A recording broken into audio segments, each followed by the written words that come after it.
Good afternoon. Recording employee entries and exits is the main task of an access control system.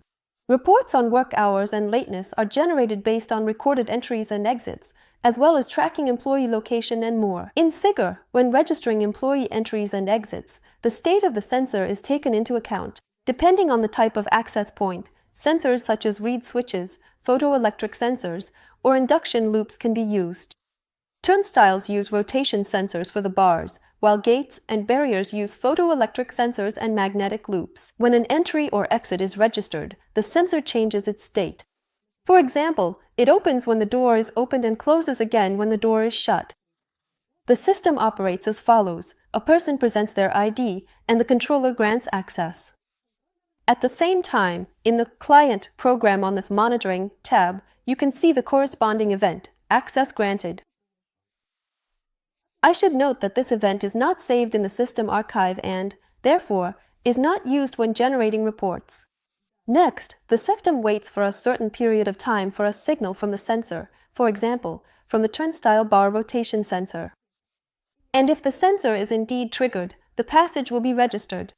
An event will be generated in the system, passage registered. If, during the waiting period, the controller does not receive a signal from the sensor, the passage will not be registered, and the system will record an event, access denied, or the access event was not completed, timed out. In such situations, it is necessary to check whether the employee actually attempted to pass through at that time.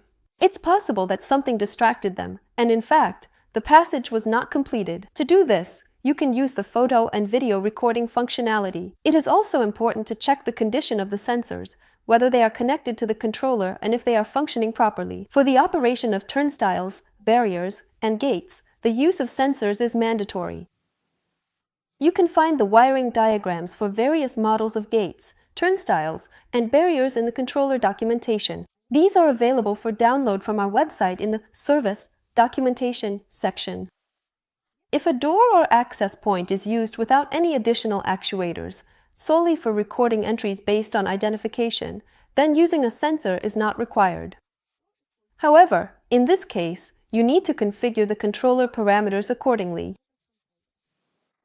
In the Access Points tab, you need to select the access point, go to the Settings section, and make sure that the type of this access point is set as a door. Next, find the Open Sensor function. For this function, you need to set the option to Not Connected, Always Active. Once the setting has been applied, you can check to make sure everything is working correctly. In this case, after an employee presents their ID, the Monitoring tab will display the event Passage through the door open registered.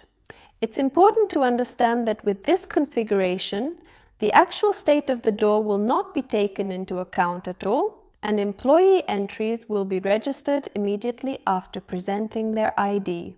This configuration does not affect the lock's unlock time in any way, since that is controlled by the wait time till a door opens parameter. So, we've taken a detailed look at how the system works when registering employee entries, determined when the use of sensors is mandatory and when it isn't, and also went over specific settings for situations where it's not possible to use sensors but it's still necessary to register entries. Thank you for your attention.